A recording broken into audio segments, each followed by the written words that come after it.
بسم الله الرحمن الرحيم. وهو الذي في السماء إله وفي الأرض إله وهو الحكيم العليم. وتبارك الذي له ملك السماوات والأرض وما بينهما وعنده علم الساعة وإليه ترجعون. ولا يملك الذين يدعون من دونه الشفاعة إلا من شهد بالحق وهم يعلمون.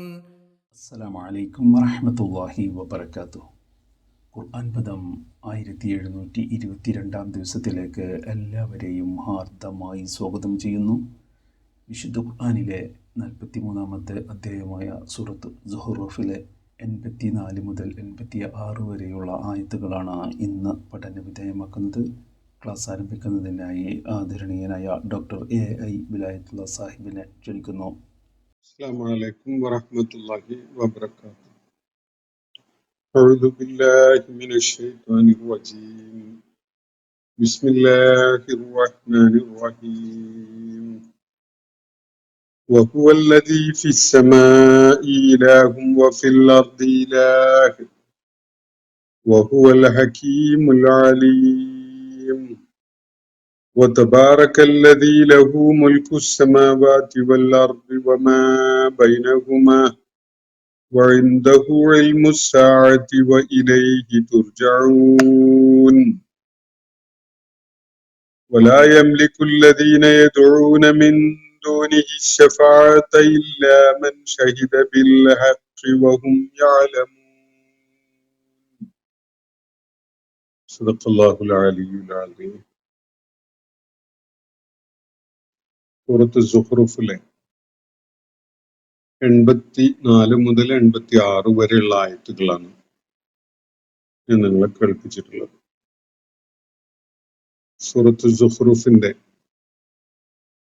ഉപസംഹാരമായിട്ട് മനസ്സിലാക്കാവുന്ന ആയത്തുകളുടെ ആദ്യ ഭാഗമാണ് ഞാൻ നിങ്ങളെ കേൾപ്പിച്ച ഈ 3 ആയത്തുകൾ. മക്കയിൽ അവതരിച്ച 89 ആയത്തുകൾ അടങ്ങിയ സൂറത്ത് സുഹ്റൂഫില് നബി സല്ലല്ലാഹു അലൈഹി വസല്ലം മക്കയിലെ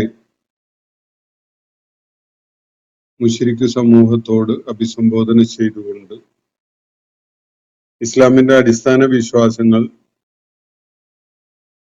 വ്യക്തമാക്കുന്ന വിധത്തിലുള്ള കാര്യങ്ങളാണ് സൂറത്ത് സുഹ്റൂഫിൽ കൈകാര്യം ചെയ്യപ്പെടുന്നതായിട്ട് നമ്മൾ കാണുകയുണ്ടായത്. ചരിത്രപരമായ ചില സംഭവങ്ങളെയും കൂടി പിൻബലമായി കാണിച്ചുകൊണ്ടാണ് അള്ളാഹുവിന്റെ ഏകത്വത്തെയും മുഹമ്മദ് നബി സല്ലല്ലാഹു അലൈഹി വസല്ലമയുടെ പ്രവാചകത്വത്തെയും പാരത്രിക ജീവിതം എന്ന സംഗതിയെക്കുറിച്ചുമൊക്കെ ഈ സൂറത്തിൽ പ്രതിപാദിക്കുകയുണ്ടായത് നമ്മൾ പിന്നീട് ആയത്തുകളിൽ കാണുകയുണ്ടായത്. അതിനെ തുടർന്ന് അതിന്റെ ഉപസംഹാര ഭാഗത്ത് ഇന്നലെ നമ്മൾ വായിച്ച ചില ആയത്തുകളിലായിട്ട് അള്ളാഹുവിന്റെ ഒരു നിലപാടും നയവും ഒക്കെ അവരുടെ കാര്യത്തിൽ എന്താണ് എന്നത് വ്യക്തമാക്കപ്പെടുന്നത് നമ്മൾ കാണുകയുണ്ടായി. അം അബ്രമു അംറം ഫഇന്നാ മുബ്രിമൂൻ എന്നാണ് അള്ളാഹു യാതൊരു വിധത്തിലുള്ള ശങ്കയോ ആശയക്കുഴപ്പമോ ഒന്നുമില്ലാത്ത രീതിയിൽ ആ ജനങ്ങളെ കേൾപ്പിക്കുന്ന വിധത്തിൽ പറയുന്നത്. അവര് കാര്യം പദ്ധതിയിട്ട് ആസൂത്രണം ചെയ്ത് തീരുമാനിച്ചുറച്ചതാണെങ്കിൽ നമുക്കും ചില തീരുമാനങ്ങളൊക്കെ ദൃഢപ്പെട്ട വിധത്തിൽ തന്നെ ഉണ്ട് എന്നാണ് അള്ളാഹു അവരെ അറിയിക്കുന്നത്. അവരുടെ രഹസ്യമായ അടക്കം പറച്ചിലും രഹസ്യമായി ഒത്തുചേർന്നുകൊണ്ട് അവർ നടത്തിയിരുന്ന സംസാരവുമൊക്കെ തന്നെ അള്ളാഹു കേൾക്കുന്നില്ല എന്ന വിധത്തിലാണ് അവർ കരുതുന്നത്. പക്ഷേ അള്ളാഹു അവയൊക്കെയും തന്നെ സൂക്ഷ്മമായി കേൾക്കുന്നുണ്ട് എന്ന് മാത്രമല്ല, അവരുടെയൊക്കെ അരികിലായി അള്ളാഹുവിന്റെ ദൂതന്മാർ അവ രേഖപ്പെടുത്തി വെക്കുകയും ചെയ്യുന്നുണ്ട് എന്നതാണ് അള്ളാഹു തുടർന്ന് അവരെ അറിയിക്കുന്നത്. വറുസുലുന ലദൈഹിം യക്തുബൂൻ എന്നാണ് അള്ളാഹു ആ സംഭവത്തെ പരാമർശിച്ചുകൊണ്ട് പറയുന്നത്. നബി സല്ലല്ലാഹു അലൈഹി വസല്ലമയെ വകവരുത്തുവാൻ, നശിപ്പിച്ചു കളയുവാൻ രഹസ്യമായി കരുനീക്കങ്ങൾ നടത്തുകയും അതിനുവേണ്ടി അതീവ നിഗൂഢമായ വിധത്തിൽ ഒത്തുകൂടുകയും കൂടിയാലോചന നടത്തുകയൊക്കെ ചെയ്യുകയായിരുന്ന ആളുകൾ ഇതൊന്നും അള്ളാഹു അറിയുന്നില്ല എന്ന ഒരു ധാരണയിലാണ്, അല്ലെങ്കിൽ അങ്ങനെയുള്ള ഒരു നാട്യത്തിലാണ് ഉണ്ടായിരുന്നത് എന്നതാണ് വസ്തുത. ആ കാര്യം ഉയർത്തിപ്പിടിച്ചുകൊണ്ടാണ്, അല്ലെങ്കിൽ അത് ഉയർത്തി കാണിച്ചുകൊണ്ടാണ് അള്ളാഹു അവയൊക്കെ സൂക്ഷ്മമായി അറിയുന്നു എന്നത് മാത്രമല്ല, അവരുടെയൊക്കെ അരികിലായി അവരുടെ ഓരോ ചലനവും രേഖപ്പെടുത്തുന്നതിനായി അള്ളാഹുവിന്റെ ദൂതന്മാർ, അള്ളാഹുവിന്റെ മലക്കുകൾ സന്നിഹിതരാണ് എന്ന കാര്യം കൂടി വെളിപ്പെടുത്തുകയാണ് നമ്മൾ കഴിഞ്ഞ ദിവസം പഠന വിധേയമാക്കിയ ആയത്തുകളിലായിട്ട്. അതിനെ തുടർന്ന് അള്ളാഹുവിനൊരു പുത്രനുണ്ട് എന്ന് പറഞ്ഞ അത്യന്തം ദൈവവിരുദ്ധമായ നിലപാട് സ്വീകരിച്ച ആളുകളുടെ ആ സംസാരത്തെ പരാമർശിച്ചുകൊണ്ട് ഒരു കാര്യം വെളിപ്പെടുത്തപ്പെടുകയുണ്ടായി. കാരുണ്യവാനായ അള്ളാഹുവിന് ഒരു പുത്രനുണ്ടായിരുന്നുവെങ്കിൽ ആ പുത്രൻ തീർച്ചയായിട്ടും ആ പുത്രന് ആരാധനകൾ അർപ്പിക്കുന്നവരുടെ കൂട്ടത്തിൽ ഒന്നാമനായിട്ട് തന്നെ ഞാൻ ഉണ്ടാകുമായിരുന്നു. പക്ഷെ അങ്ങനെ ഇല്ല. അത് അള്ളാഹുവിന്റെ മഹത്വത്തിന് തന്നെ ചേരുന്ന ഒരു കാര്യമേ അല്ല. ചില ആളുകൾ വളരെ മൂഢമായ വിധത്തില് ജൽപ്പിച്ചുണ്ടാക്കിയ, പറഞ്ഞുണ്ടാക്കിയ ഒരു കാര്യം മാത്രമാണത് എന്നതാണ് തുടർന്ന് വ്യക്തമാക്കപ്പെട്ടത്. യഥാർത്ഥത്തിൽ അവരുടെ അള്ളാഹുവിനെ കുറിച്ചുള്ള, അള്ളാഹുവിന്റെ അസ്തിത്വത്തെ കുറിച്ചുള്ള തീർത്തും അടിസ്ഥാനരഹിതമായ അത്തരം പറച്ചിലുകൾ കാരണമായി ഉണ്ടാകുന്ന സകലവിധ വൈകല്യങ്ങളിൽ നിന്നും ന്യൂനതകളിൽ നിന്നും മുക്തനാണ്, അതീതനാണ്, പരിശുദ്ധനാണ് അള്ളാഹു സുബ്ഹാനഹു വ തആല. അവൻ പ്രപഞ്ച സാകല്യത്തിന്റെ തമ്പുരാനാണ്.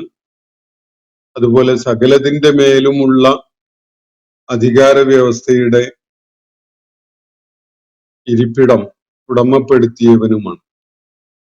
അവന്റെ നിയന്ത്രണത്തിലാണ് സകല സംഗതികളും. എല്ലാറ്റിന്റെ മേലുമുള്ള അധികാര സിംഹാസനം അവന്റെ നിയന്ത്രണത്തിലാണ്.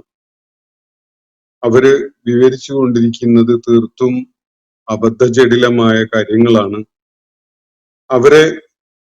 അവരുടെ ഇത്തരം കൂത്താട്ടങ്ങൾക്കായി, ഇത്തരം അർത്ഥരഹിതമായ കാര്യങ്ങൾ പറഞ്ഞ് കളിച്ചുല്ലസിക്കുന്ന, അല്ലെങ്കിൽ ബുദ്ധിശൂന്യമായ വിധത്തിലുള്ള പ്രവർത്തനങ്ങളിൽ ഏർപ്പെടുന്ന അവരുടെ ആ നടപടി അതവര് തുടരട്ടെ, അവരെ അതിൽ വിട്ടേക്ക്.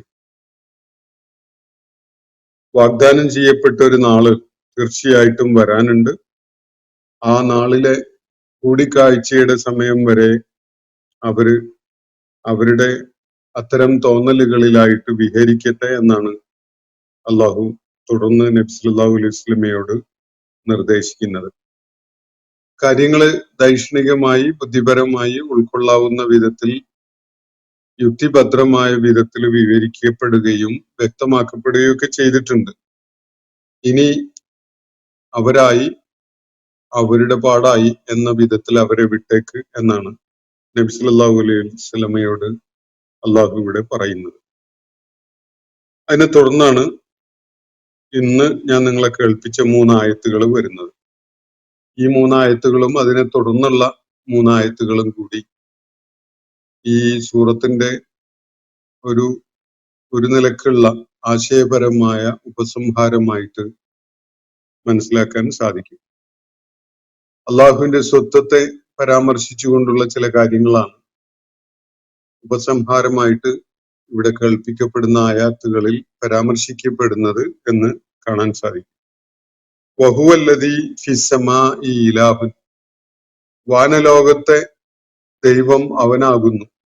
വഹുവല്ലദീ ഫിസ്സമാഇ ഇലാഹുൻ, സമാഇലുള്ള ഇലാഹ്, വാനലോകത്തിന്റെ സകല കാര്യങ്ങളുടെയും നിയന്ത്രണവും ചുമതലയും ഉത്തരവാദിത്വവും ഒക്കെയുള്ള ഇലാഹ് അവനാകുന്നു, അല്ലാഹു ആകുന്നു. വഫിൽ അർദി ഇലാഹ്, ഭൂമിയിലെ ഇലാഹും അവൻ തന്നെയാണ്.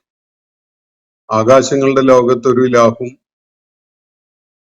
ഭൂമിയുടെ ഉപരിതലത്തിൽ മറ്റൊരു ഇലാഹും എന്നൊന്നുമില്ല. അല്ലെങ്കിൽ ഏതെങ്കിലും പ്രത്യേക മേഖലകളിൽ ഇലാഹായിട്ട് ദൈവമായിട്ട് ഉള്ളത് അള്ളാഹുവും വേറെ ചില മേഖലകളിൽ വേറെ ചില ഇലാഹുകളുമാണ് എന്നൊക്കെ ആളുകൾ സങ്കല്പിക്കുന്നുണ്ടെങ്കിൽ അത്തരം സങ്കല്പങ്ങൾ തീർത്തും അടിസ്ഥാനരഹിതമാണ്. ആകാശലോകത്തിന്റെ തമ്പുരാൻ അവനാണ്, ഭൂമിയിലെയും തമ്പുരാൻ അവൻ തന്നെയാണ്. വഹുവൽ ഹക്കീമുൽ അലീം, അവൻ സർവജ്ഞനും യുക്തിജ്ഞനുമാണ് എന്നുകൂടിയാണ് അതിനോട് ചേർത്ത് പറയപ്പെട്ടിരിക്കുന്ന കാര്യം. വഹുവൽ ഹക്കീമുൽ അലീം, അവൻ ഹക്കീമാണ്, ഹിക്മത്തുടയവനാണ്, അതുപോലെ ഇൽമിന്റെ ഉടമസ്ഥനാണ്, അറിവിന്റെ ജ്ഞാനത്തിന്റെ ഉടമസ്ഥനാണ്. അവന്റെ ജ്ഞാനത്തിനും അവന്റെ ഹിക്മത്തിനും അതീതമായിട്ട് യാതൊന്നുമില്ല. സകല സംഗതികളും തന്നെയും അവന്റെ അറിവിലും ആസൂത്രണത്തിലും നിയന്ത്രണത്തിലും ഒക്കെ പെട്ട സംഗതികളാണ്. വതബാറക്കല്ലദീ ലഹു മുൽക്കുസ്സമാവാതി വൽ അർളി വമാ ബൈനഹുമ, എന്നിട്ട് ആ അള്ളാഹുവിന്റെ മഹത്വപൂരിതമായ ആ പദവി എന്താണ് എന്നത് തുടർന്നുള്ള ആയത്തിൽ വ്യക്തമാക്കുകയാണ് അള്ളാഹു സുബ്ഹാനഹു വ തആല. വതബാറക, അനുഗ്രഹപൂരിതനായിരിക്കുന്നു. അല്ലദീ ലഹു മുൽക്കുസ്സമാവാതി വൽ അർള്, ആകാശഭൂമികളുടെ ആധിപത്യം ആരുടെ കയ്യിലാണോ അവൻ തീർച്ചയായിട്ടും ബറക്കത്തുടയവനായിരിക്കുന്നു. അവൻ എല്ലാ അർത്ഥത്തിലും അനുഗ്രഹപൂരിതനായിരിക്കുന്നു. യാതൊരു വിധത്തിലുള്ള പോരായികയും ന്യൂനതയും ഉള്ളവനല്ല അവൻ. എല്ലാ നിലക്കും അനുഗ്രഹങ്ങളുടെ നിറവും പൂർണ്ണതയും ഉള്ളവനാണ് അല്ലാഹു. വതബാറക്കല്ലദീ ലഹു മുൽക്കുസ്സമാവാതി വൽ അർള്, സമാവാത്തും അർളും സൂചിപ്പിക്കുന്ന പലപ്പോഴും ഞാൻ വ്യക്തമാക്കിയിട്ടുണ്ട് ഈ വേദിയിൽ. അള്ളാഹുവിന്റെ മുഴുവൻ സൃഷ്ടിലോകങ്ങളെയും പ്രപഞ്ചത്തെ ഒന്നാകെയായിട്ട്, അല്ലെങ്കിൽ ശാസ്ത്രം അനുമാനിക്കുന്ന പോലെ പ്രപഞ്ചങ്ങളാണുള്ളതെങ്കിൽ പ്രപഞ്ചങ്ങളൊക്കെയും തന്നെ അടങ്ങിയതാണ് ഈ സമാവാത്തു വൽ അർള് എന്ന വിവരണത്തിന്റെ സൂചന. അതിലെല്ലാം അടങ്ങിയിട്ടുണ്ട്. അപ്പോ ആകാശഭൂമികളുടെ ഉടമസ്ഥത, അതിന്റെ മുൽക്ക് ആരുടെ കയ്യിലാണോ അവൻ എല്ലാ നിലക്കും തികവാർന്നവനാണ്, അനുഗ്രഹപൂരിതനാണ്, ബറക്കത്തുടയവനാണ്. അപ്പൊ ഇവിടെ തുടർന്ന് ആകാശഭൂമികളും വമാ ബൈനഹുമ എന്നുകൂടി പറഞ്ഞു കാണാം. അവക്കിടയിലുള്ളതൊക്കെയും തന്നെ എന്ന് പറഞ്ഞാൽ അള്ളാഹുവിന്റെ ഉടമസ്ഥതയിൽ പെടാത്തതായിട്ട് യാതൊന്നുമില്ല. ആകാശങ്ങളും ഭൂമിയും അവക്കിടയിലുള്ളത്, ഈ പ്രപഞ്ച സാകല്യം ഒന്നാകെയും. ഇനി വേറെ പ്രപഞ്ചങ്ങൾ മനുഷ്യൻ കണ്ടെത്തുന്നുവെങ്കിൽ അങ്ങനെയുള്ള സാധ്യതകൾ ഖുർആൻ സൂചനകളിലൂടെ നമുക്ക് മനസ്സിലാക്കി തരുന്നുണ്ട്. അപ്പൊ അങ്ങനെയുള്ള സകല സൃഷ്ടി പ്രപഞ്ചങ്ങളും ആരുടെ ഉടമസ്ഥതയിലാണോ അവൻ എല്ലാ അർത്ഥത്തിലും തികവാർന്നവനാണ്. പൂർണ്ണതയുള്ളവനാണ്, അനുഗ്രഹപൂരിതനാണ്. വഇൻദഹു ഇൽമുസ്സാ, അവന്റെ കയ്യിൽ മാത്രമാണ് അന്ത്യസമയത്തെ കുറിച്ചുള്ള ജ്ഞാനമുള്ളത്. ഉയർത്തെഴുന്നേൽപ്പിന്റെ സമയം എപ്പോൾ എന്നത്, എന്ന് എന്നത്, അതിനെക്കുറിച്ച് കൃത്യമായ അറിവുള്ളത് അവൻ മാത്രമാണ്, അവന്റെ അടുക്കൽ മാത്രമാണ് അത് സംബന്ധമായ ഇൽമുള്ളത്. വഇലൈഹി തുർജഊൻ, അവന്റെ അടുക്കലേക്കാണ് നിങ്ങളൊക്കെയും തിരികെ അയക്കപ്പെടാനിരിക്കുന്നതും. അപ്പൊ ഇതാണ് അള്ളാഹുവിന്റെ ജലാലീയത്തിന്റെ ഒരു മാനിഫെസ്റ്റേഷൻ ആയിട്ട്, അതിന്റെ ഒരു പ്രകടഭാവമായിട്ട് നമുക്ക് മനസ്സിലാക്കാൻ വേണ്ടി അള്ളാഹു വിവരിച്ചു തരുന്നത്. ആകാശഭൂമികള്, അവയ്ക്കിടയിലുള്ളത് എല്ലാം അടങ്ങുന്ന പ്രപഞ്ച സാകല്യത്തിന്റെ ഉടമസ്ഥത അത് അള്ളാഹുവിൻ്റെതാണ്. അവന്റെ ഉടമസ്ഥതയിലും നിയന്ത്രണത്തിലും ഉള്ളതായിട്ടല്ലാതെ മനുഷ്യന് സങ്കല്പിക്കാവുന്ന യാതൊന്നുമില്ല. മനുഷ്യൻ എത്ര വ്യാപ്തിയില് അവന്റെ ഭാവനയെ വിടർത്തി കാര്യങ്ങളെക്കുറിച്ച് ആലോചിക്കുന്നുണ്ടെങ്കിലും അവന് സങ്കല്പിക്കാവുന്നതായ സകലതും അള്ളാഹുവിന്റെ ഉടമസ്ഥതയിലുള്ളതാണ്. അള്ളാഹുവിന്റെ ഉടമസ്ഥതയ്ക്ക് വെളിയിലായിട്ട് യാതൊന്നും തന്നെ ഇല്ല. എന്തൊക്കെ ഉണ്മയുള്ളതായിട്ടുണ്ടോ അതൊക്കെയും അള്ളാഹുവിന്റെ ഉടമസ്ഥതയിലുള്ളതാണ്. അവന്റെ അടുക്കലാണ് ഇൽമുസ്സാഅത്തിനെ കുറിച്ചുള്ള ഇൽമുള്ളത്. ഇൽമുസ്സാഅത്ത് അവന്റെ അടുക്കൽ മാത്രമാണ്, മറ്റൊരാൾക്കും അവൻ അത് വെളിപ്പെടുത്തി കൊടുത്തിട്ടില്ല.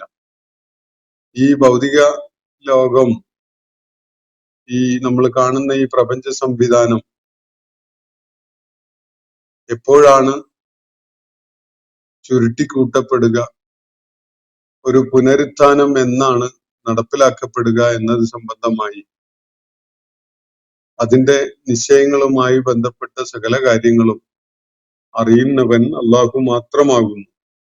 മറ്റൊരാൾക്കും അതില് പങ്കില്ല, മറ്റൊരാളും അതേക്കുറിച്ച് അറിവ് നൽകപ്പെട്ടവൻ അല്ലതാണ്. വഇൻദഹു ഇൽമുസ്സാഅ വഇലൈഹി തുർജഊൻ, ഇനി അലക്ഷ്യമായി എങ്ങോട്ടെങ്കിലും തിരിച്ചയക്കപ്പെടുക, അല്ലെങ്കിൽ പൂർണ്ണമായി അപ്രത്യക്ഷമാവുക, അല്ലെങ്കിൽ എല്ലാ അർത്ഥത്തിലും ഇല്ലായ്മയുടെ ഒരവസ്ഥ, ഒന്നുമില്ല എന്നുള്ള ഒരവസ്ഥയിലേക്ക് നീങ്ങുക എന്നതല്ല. കൃത്യമായിട്ട് മനുഷ്യന്റെ പ്രയാണത്തിനൊരു ലക്ഷ്യമുണ്ട്. മനുഷ്യന്റെ ജീവിത പ്രയാണം ചെന്ന് അവസാനിക്കുന്നത് റബ്ബുൽ ആലമീനായ അള്ളാഹുവിന്റെ അടുക്കലാണ്. വഇലൈഹി തുർജഊൻ, അവന്റെ അടുക്കലേക്കാണ് നിങ്ങളൊക്കെയും തന്നെ തിരികെ അയക്കപ്പെടാനിരിക്കുന്നത്. വലാ യംലികുല്ലദീന യദഊന മിൻ ദൂനിഹി ശഫാഅത ഇല്ലാ മൻ ശഹിദ ബിൽ ഹഖ് വഹും യഅലമൂൻ.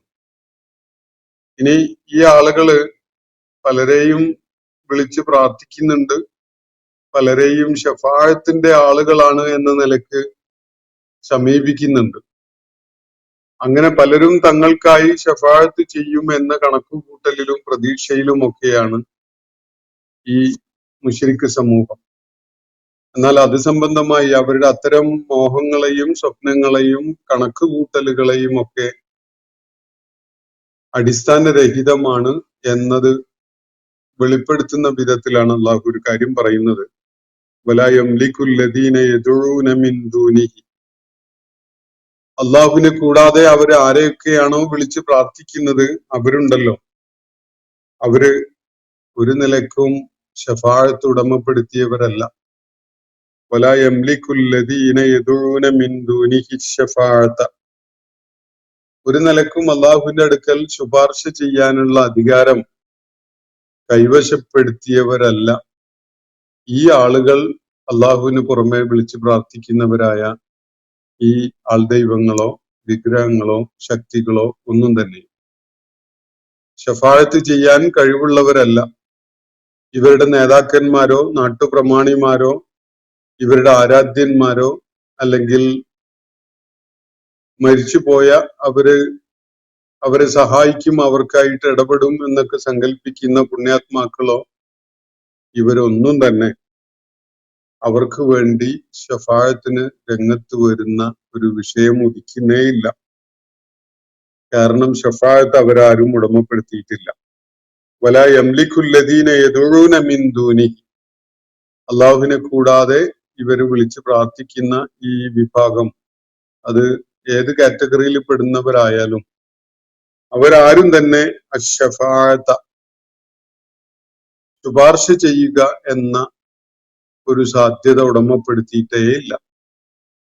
അള്ളാഹു ശുപാർശ ചെയ്യാനുള്ള ഒരു അധികാരം അല്ലെങ്കിൽ പ്രത്യേകമായ അവകാശം, ഒരു പ്രിവിലേജ് ഈ കൂട്ടർക്കൊന്നും നൽകിയിട്ടേ ഇല്ല. ഇല്ലാ മൻ ശഹിദ ബിൽ ഹഖ് വഹും യഅലമൂൻ, ഹഖിന്റെ അടിസ്ഥാനത്തിൽ ഇൽമിനെ ആധാരമാക്കിക്കൊണ്ട് ഹഖിന് സാക്ഷ്യം വഹിക്കുന്ന ആളുകൾ ഒഴികെ എന്നാണ് അള്ളാഹു ഇവിടെ പറയുന്നത്. ചില ആളുകളുടെ കാര്യത്തിൽ അള്ളാഹു ഒരു ഈ അള്ളാഹുവിന്റെ പൊതു തത്വത്തിന് ഒരു എക്സംഷൻ നടപ്പിലാക്കിയിട്ടുണ്ട്, ഒഴിച്ചു നിർത്തിയിട്ടുണ്ട്. ഈ തത്വം 100% ഫലപ്രദമാണ്, അല്ലെങ്കിൽ പ്രയോഗത്തിൽ കൊണ്ടുവരുന്ന ഒരു സംഗതിയാണ് ഈ പറയുന്ന ആളുകളുടെ കാര്യത്തിൽ ഒഴികെ എന്നാണ് ഇവിടെ പറയുന്നത്. ഇല്ലാമൻ ഷഹിദ ബിൽ ഹഖ് വഹും യഅലമൂൻ, ഹഖിനെ അടിസ്ഥാനപ്പെടുത്തിക്കൊണ്ട്, ഹഖിനെ സാക്ഷ്യപ്പെടുത്തിക്കൊണ്ട് നിലകൊള്ളുന്ന അറിവിന്റെ അടിസ്ഥാനത്തില് കാര്യങ്ങളെ കൈകാര്യം ചെയ്യുന്നവരൊഴികെ എന്നാണ് പറയുന്നത്. എന്ന് പറഞ്ഞാൽ ചില ആളുകളുടെ കാര്യത്തില് ശഫാഅത്ത് ചെയ്യാനുള്ള അനുമതി, ശുപാർശ ചെയ്യാനുള്ള ഒരു അധികാരം അല്ലെങ്കിൽ ഒരു പ്രിവിലേജ് അള്ളാഹു അവർക്ക് നൽകിയിട്ടുണ്ട് ചില ആളുകളുടെ കാര്യത്തിൽ. അതുപോലെ ചില ആളുകളുടെ കാര്യത്തില് ശഫാഅത്ത് ഫലപ്രദമാകാനുള്ള ഒരു സാധ്യതയും അള്ളാഹു വെച്ചിട്ടുണ്ട്. അതാരാണത്? അത് മൻ ഷഹിദ ബിൽ ഹഖ് വഹും യഅലമൂൻ എന്ന വിഭാഗത്തിൽ പെടുന്നവരാണ്. സത്യത്തിന് സാക്ഷ്യം വഹിച്ച ആളുകൾ. പരമമായ സത്യം അള്ളാഹുവാണ്. അള്ളാഹുവിന്റെ ഉണ്മയുടെ കാര്യത്തില് സാക്ഷ്യം വഹിക്കുന്ന സത്യവിശ്വാസികളാണ് അടിസ്ഥാനപരമായിട്ട് മൻ ഷഹിദ ബിൽ ഹഖ് എന്ന് പറഞ്ഞാൽ. പ്രവാചകന്മാര് മുഖേന അള്ളാഹു മനുഷ്യരാശിയെ പഠിപ്പിച്ച സത്യം, ആ സത്യം ഉൾക്കൊള്ളാൻ, അതിന് സാക്ഷ്യം വഹിക്കാൻ സന്നദ്ധരായ, എന്ന് പറഞ്ഞാൽ അള്ളാഹുവിന് പൂർണ്ണാർത്ഥത്തിൽ സമർപ്പിക്കാൻ സന്നദ്ധരായ ആളുകൾ. അവരാണ് ഈ ശുപാർശക്ക് ഒരാൾക്കും ഇടമില്ല എന്ന് പറഞ്ഞതിൽ നിന്ന് ഒഴിച്ചു നിർത്തപ്പെട്ടിട്ടുള്ളത്. ചില ആളുകൾക്ക് അള്ളാഹു ശഫാഅത്തിനുള്ള അനുമതി നൽകിയിട്ടുണ്ട് എന്ന് മനസ്സിലാക്കാം. മുഹമ്മദ് നബി സല്ലല്ലാഹു അലൈഹി വസല്ലമിന്റെ കാര്യത്തിൽ വിശുദ്ധ ഖുർആൻ അത് സംബന്ധമായ ചില സൂചനകൾ നൽകുന്നുണ്ട്. ഹദീസുകളിൽ അതിന്റെ വിശദാംശങ്ങളും നമുക്ക് കാണാം. അപ്പോ മനുഷ്യരാശിയിൽപ്പെട്ട ചിലർക്കൊക്കെ വേണ്ടി ശുപാർശ ചെയ്യുവാൻ അള്ളാഹുവിന്റെ പ്രവാചകന് അള്ളാഹു അനുമതി നൽകിയിട്ടുണ്ട്, പ്രത്യേകമായ പ്രിവിലേജ് നൽകിയിട്ടുണ്ട്. ആർക്കൊക്കെ വേണ്ടിയാണ് ശഫാഅത്ത് നടത്താവുന്നത് എന്നതിനും അള്ളാഹു ഒരു വ്യവസ്ഥ വെച്ചിട്ടുണ്ട്. ഇവിടെ നമ്മൾ വായിച്ചു വെച്ചിരിക്കുന്ന ഈ ആയത്തിന്റെ അവസാന ഭാഗത്തുള്ള ഇല്ലാമൻ ഷഹിദ ബിൽ ഹഖ് വഹും യഅലമൂൻ എന്ന ആ ഭാഗത്ത് ശുപാർശ ചെയ്യുന്ന ആളുകളുടെ പ്രത്യേകതകളും ഗുണങ്ങളും പോലെ തന്നെ ആർക്കു വേണ്ടിയാണോ ശുപാർശ ചെയ്യുന്നത് അവരുടെയും പ്രത്യേകതകളും ഗുണങ്ങളും കൂടി അള്ളാഹു ഒരേ പ്രയോഗത്തിൽ തന്നെ സൂചിപ്പിക്കുകയാണ്. ഇവിടെ ആ നാളിൽ ശുപാർശക്ക് അർഹതയുള്ള ഉടമപ്പെടുത്തിയിട്ടുള്ള ആരും തന്നെ ഇല്ല എന്ന് പറഞ്ഞതിന് ശേഷം ചിലരൊഴികെ എന്ന് പറയുകയാണല്ലോ. ആരാണത്? ഇല്ലാമൻ ഷഹിദ ബിൽ ഹഖ്. അത് സത്യത്തിന് സാക്ഷികളാകാൻ സന്നദ്ധരായവരാണ്.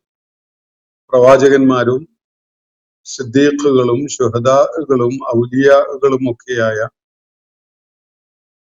പലരും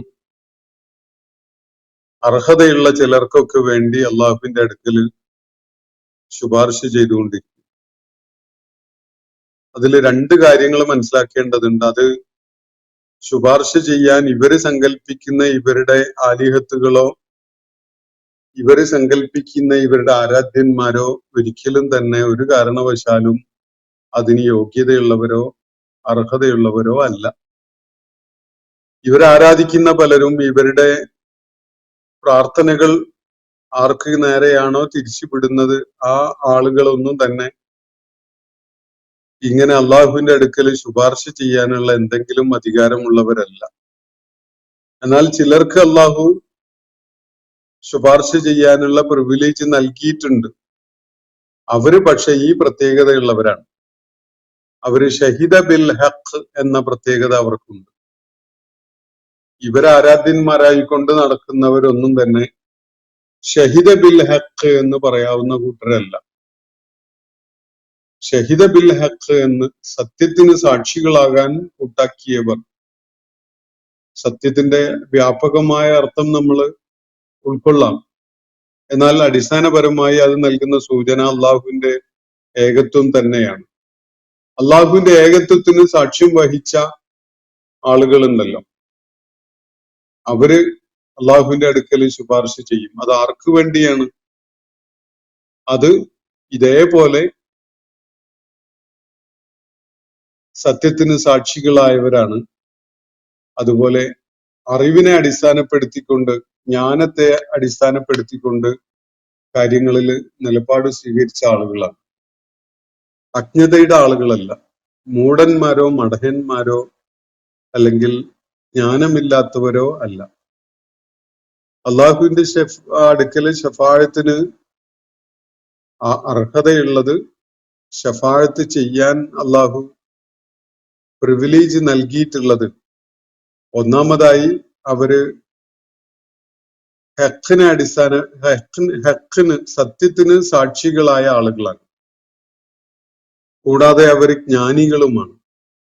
അറിവിനെ അടിസ്ഥാനപ്പെടുത്തിക്കൊണ്ട് സത്യത്തിന് സാക്ഷികളാകാൻ സന്നദ്ധരായ ആളുകളാണ്. ഈ അഭിമുഖീകരിക്കപ്പെടുന്ന, അഡ്രസ് ചെയ്യപ്പെടുന്ന ആളുകളിൽ മിക്കവരും തന്നെ ജാഹിലീയത്തിന്റെയും അന്ധതയുടെയും അജ്ഞതയുടെയും അടിസ്ഥാനത്തിൽ പലതും ചെയ്തുകൊണ്ടിരിക്കുന്ന ആളുകളാണ്. അവരൊരിക്കലും തന്നെ ശഫാഴത്തിന് അർഹതയുള്ളവരല്ല. ശഫാഴത്ത് ലഭിക്കാൻ അർഹതയുള്ളവരല്ല. ശഫാഴത്ത് ചെയ്യാനും അർഹതയുള്ളവരല്ല. കാരണം അവര് അടിസ്ഥാനപരമായി ജ്ഞാനമില്ലാത്തവരാണ്. അവരുടെ സകല പ്രവൃത്തികളും അവരുടെ അജ്ഞതയെ അടിസ്ഥാനപ്പെടുത്തിക്കൊണ്ടുള്ളതാണ്. പക്ഷെ ജ്ഞാനത്തിനെ അടിസ്ഥാനപ്പെടുത്തിക്കൊണ്ട് സത്യത്തിന് സാക്ഷികളാകാൻ സന്നദ്ധരായ ചരിത്രത്തിലെ ചില വ്യക്തികൾ തീർച്ചയായിട്ടും അതിന് അർഹതയുള്ള ആളുകൾക്ക് വേണ്ടി ശഫാഅത്ത് ചെയ്യുന്നതാണ്. ഇതാണ് നൽകപ്പെടുന്ന സൂചന. അള്ളാഹുവിന്റെ പ്രവാചകൻ ശഫാഅത്ത് ചെയ്യും. അതുപോലെ അള്ളാഹു അതിനെ അനുവദിച്ചിട്ടുള്ള തരം ആളുകൾ, സിദ്ദീഖുകളുടെയും ശുഹദാകളുടെയും ഔലിയാകളുടെയൊക്കെ കൂട്ടത്തില്, അതുപോലെ പിഞ്ചു മക്കളുടെ കാര്യത്തിലും, മരിച്ചുപോയ ചെറിയ പ്രായത്തിൽ മരിച്ചുപോയ മക്കളുടെ കാര്യത്തിലും അങ്ങനെ ഒരു സൂചന ഹദീസുകളിൽ കാണാൻ കഴിയും. ഇവരൊക്കെ തന്നെയും അള്ളാഹുവിന്റെ അടുക്കൽ ശുപാർശ ചെയ്യുന്നവരാണ്. അങ്ങനെ ശുപാർശ ചെയ്യാനുള്ള അവകാശമോ അധികാരമോ അതിനുള്ള പ്രിവിലേജോ അള്ളാഹു അവർക്ക് നൽകിയിട്ടുണ്ട്. അവരാർക്ക് വേണ്ടിയാണ് ശുപാർശ ചെയ്യുക? ഇതേപോലെ അടിസ്ഥാനപരമായി സത്യം അംഗീകരിച്ച ആളുകൾക്ക് വേണ്ടി മാത്രമാണ്. അവരാർക്കെങ്കിലും വേണ്ടി ശുപാർശ ചെയ്യൂല. ശുപാർശ ചെയ്യുന്നത് ഹക്കിന് സാക്ഷികളായ ആളുകൾക്ക് വേണ്ടി മാത്രമാണ്. ഹക്കിന് സാക്ഷികളായ ആളുകളാണെങ്കിലും അവരിൽ പോരായ്മകൾ ഉണ്ടാവും, പിഴവുകൾ സംഭവിച്ചിട്ടുണ്ടാവും, വീഴ്ചകൾ ഉണ്ടാവും. അള്ളാഹുവിന്റെ അടുക്കൽ രക്ഷപ്പെടാൻ വേണ്ട തുലാസിന്റെ കനം നേടിയിട്ടുണ്ടാകാത്ത ആളുകളായിരിക്കും. അത്തരം ആളുകൾക്ക് വേണ്ടി ശുപാർശ ചെയ്യാൻ അവര് സത്യത്തിന് സാക്ഷികളായവരാണ് എങ്കിൽ, ജ്ഞാനത്തിനെ അടിസ്ഥാനപ്പെടുത്തിക്കൊണ്ടുള്ള സത്യമാണ് അവർ ഉൾക്കൊണ്ടത് എങ്കിൽ അന്ധതയും അജ്ഞതയും അതുപോലെ ബോധമില്ലായ്കയുമല്ല, മറിച്ച് അറിവും കാര്യങ്ങളെ ഉൾക്കൊള്ളാനുള്ള സന്നദ്ധതയും ബോധവും ഒക്കെയുള്ള വിധത്തില് സത്യത്തിന് സാക്ഷികളായ ആളുകൾ. അങ്ങനെയുള്ള ആളുകൾക്ക് വേണ്ടിയാണ് ഈ ശുപാർശകര് ശുപാർശ ചെയ്യുക. ഇവര് ശുപാർശകരാണ് എന്ന് കരുതുന്ന മഅബൂദുകൾ, ആലിഹത്തുകൾ, അള്ളാഹുവിനോടൊപ്പം ദിവ്യത്വത്തില് പങ്കാളിത്തമുള്ളവരെന്ന് അവര് സങ്കല്പിക്കുന്ന ആളുകൾ, ഇവരാരും തന്നെ ശുപാർശക്ക് കഴിവുള്ളവരല്ല. ഒരിക്കലും തന്നെ അവരുടെ ശുപാർശ ഫലപ്രദമാവുകയില്ല, സ്വീകരിക്കപ്പെടുന്നതുമല്ല. ഇതാണ് അള്ളാഹു ഇവിടെ വ്യക്തമാക്കുന്ന കാര്യം. വലാ യംലികുൽ ലദീന യദഊന മിൻ ദൂനിഹി ശഫാഅ. അവര് അള്ളാഹുവിന് പുറമെ വിളിച്ച് പ്രാർത്ഥിക്കുന്നവരായ ചിലരൊക്കെ ഉണ്ടല്ലോ, അവർക്ക് പക്ഷേ ഈ ആളുകൾക്ക് വേണ്ടി ശഫാഅത്ത് ചെയ്യാൻ ഒരിക്കലും സാധ്യമല്ല. അതിന് സാധിക്കുന്നത് ആരാണ്? മൻ ഷഹിദ ബിൽ ഹഖ്. സത്യത്തിനെ സാക്ഷ്യപ്പെടുത്തിയ ആളുകളാണ്. വഹും യഅലമൂൻ. അറിവുള്ളവരായിരിക്കെ, ജ്ഞാനത്തിനെ അടിസ്ഥാനപ്പെടുത്തിക്കൊണ്ട് കാര്യങ്ങളിൽ നിലപാട് സ്വീകരിക്കുന്നവരായിരിക്കെ, സത്യസാക്ഷ്യം വഹിച്ച ആളുകൾ അവരൊഴികെ അവർക്ക് അർഹതയുള്ളവർക്കായി ശഫാഅത്ത് ചെയ്യാൻ സാധിക്കും. അള്ളാഹുവിന്റെ അടുക്കൽ അത്തരം ശഫാഅത്ത് സ്വീകാര്യമാവുകയും ചെയ്യും. ഇതാണ് അള്ളാഹുവിടെ സൂചിപ്പിക്കുന്ന കാര്യം. സൂറത്തിന്റെ ഉപസംഹാര സ്വഭാവത്തിലുള്ള 3 ആയത്തുകളാണ് നമ്മളിപ്പോ പഠന വിധേയമാക്കിയിട്ടുള്ളത്. ഈ സൂറത്തില് 3 ആയത്തുകൾ കൂടിയാണ് അവശേഷിക്കുന്നത്. ഇൻഷാ അല്ലാഹ് നാളത്തെ ഒരു സെഷനോട് കൂടി ഈ സൂറത്തിന്റെ പഠനം പൂർത്തിയാക്കാം എന്നാണ് കരുതുന്നത്. അള്ളാഹു നമ്മെ എല്ലാവരെയും അനുഗ്രഹിക്കുമാറാവട്ടെ. വാഖിർ ദഅവാന അനിൽ ഹംദുലില്ലാഹി റബ്ബിൽ ആലമീൻ. അസ്സലാമു അലൈക്കും വറഹ്മത്തുള്ളാഹി വബറകാതുഹു. ഇന്നത്തെ ഖുർആൻ പദം ഇവിടെ സമാപിക്കുന്നു. ഖുർആൻ പഠനത്തിൽ പങ്കെടുത്ത എല്ലാവർക്കും അല്ലാഹു അർഹമായ പ്രതിഫലം നൽകി അനുഗ്രഹിക്കട്ടെ. വആഖിർ ദഅവാന അനിൽ ഹംദുലില്ലാഹി റബ്ബിൽ ആലമീൻ. അസ്സലാമു അലൈക്കും വറഹ്മത്തുള്ളാഹി വബറകാതുഹു.